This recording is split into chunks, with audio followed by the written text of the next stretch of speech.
All right, the next 4 pieces I think are interesting, but I think I'm a little confused because I was grouping them together because I felt that they were objects that you had.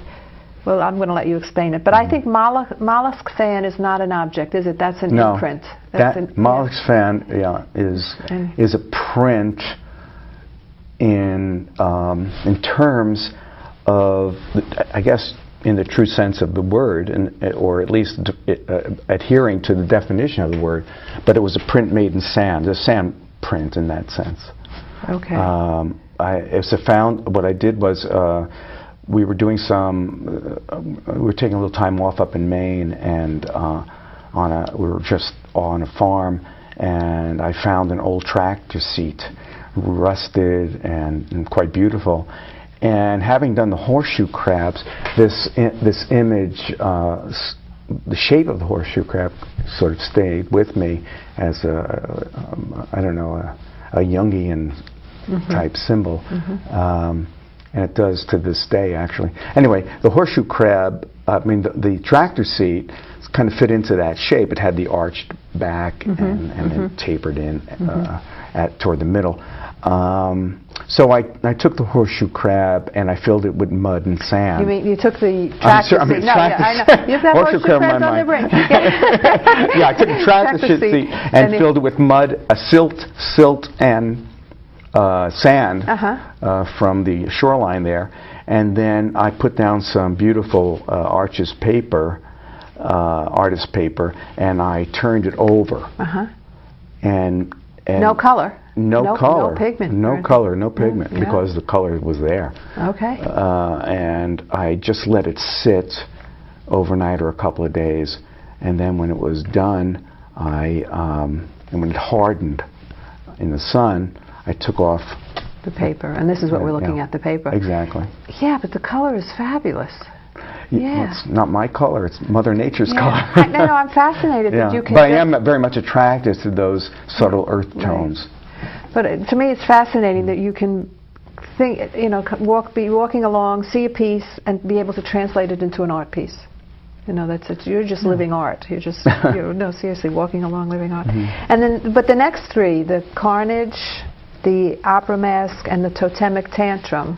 Can I link the 3 of them? Would you say they're connected because they are? Yeah. Definitely. Yeah. Can I start with please. Carnage? Yeah, certainly. Carnage, which is a tough word. Yes, it is a tough word. Carnage is really a visual metaphor of many things. Okay. Because if you look at the top part of the piece, it's the jawbone of a carnivore. So, and if you look at the part that's inserted, it's a rusted out spade or hoe that one used to plant with. So these are 2 tools in a sense used that had some relationship with food. And so there's a dialogue there, a visual dialogue there already, but they can also be seen as weapons. The hoe can be seen as a hoe, and the exactly, okay. Exactly. Yeah.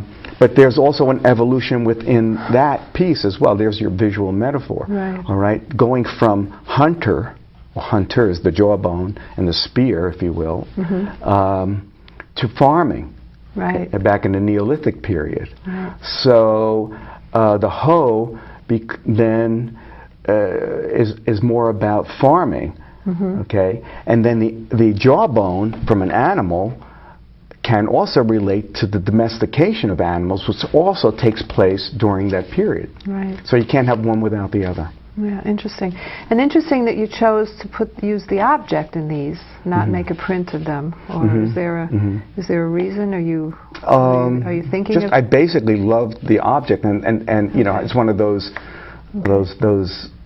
as you know, moments when you see things that just fit together visually. You know that this shape is going to fit into this shape, and it resonates, and you say there's something going on here, and then you figure out later what it is, and what it was is what I explained to you just now. Right. Yeah, and you have this freedom about You don't have to stick with, well, let me make a print of it. You just, this is it. This is the way I react to it, and this is the way I'm going to use it. Yeah, it's great. It's great. And the opera mask is... the opera mask is just a visual, a bit of visual humor. Right. It's made of an old rusted out mop. So when people are mopping their floors, maybe they're listening to opera. That would be wonderful. And the totemic tantrum is the... Totemic tantrum.